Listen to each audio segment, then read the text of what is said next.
কথায় আছে ছেঁড়া কাঁথায় শুয়ে লাখ টাকার স্বপ্ন। এবার যেন এই ঘটনার বাস্তব প্রমাণ মিলেছে। বালিশে মিলেছে 2 লাখ রুপি, যা বাংলাদেশি টাকায় প্রায় 3 লাখ। এতে অবাক হয়ে গেছেন পুরো গ্রামবাসী।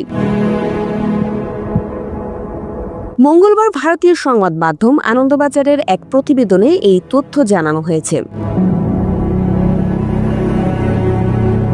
ছেঁড়া বালিশের নিচে কারি কারি টাকার তোষকের নিচে মেলে বান্ডিল বান্ডিল 50 থেকে 100 টাকার নোট। এরপর হাড়িতে হাত দিতেই ঝনঝন করে ওঠে খুচরো কয়েন। টাকা গুনতে পার হয় পুরো দিন। পাওয়া যায় 2,23,000 টাকা।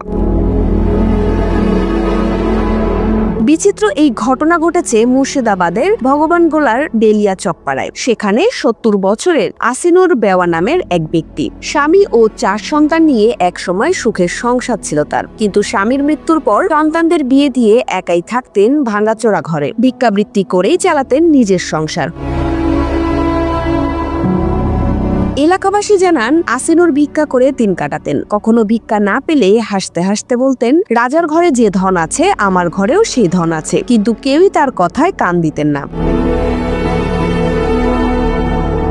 রবিবার আসিনুরের মৃত্যু হয়। মৃত্যুর পর তার শেষ ইচ্ছে অনুযায়ী গ্রামবাসী তার ঘরে গিয়ে টাকা খোঁজা শুরু করলে চোখ কপালে ওঠে সবার। ছেঁড়া বালিশের কাপড়ের পুটলি, বাক্স, যেখানেই হাত দিচ্ছেন সেখান থেকেই বেরিয়ে আসছে টাকা। 1, 2, 5 টাকার কয়েন থেকে শুরু করে 50, 100 টাকার নোট, সব মিলিয়ে মোট টাকার পরিমাণ 2,23,000 টাকা।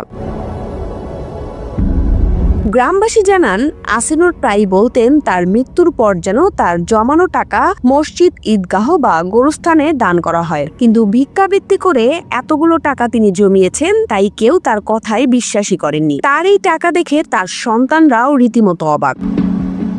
ইন্দ্রাণী মুখার্জি, ডেস্ক রিপোর্ট, সকালের বাণী।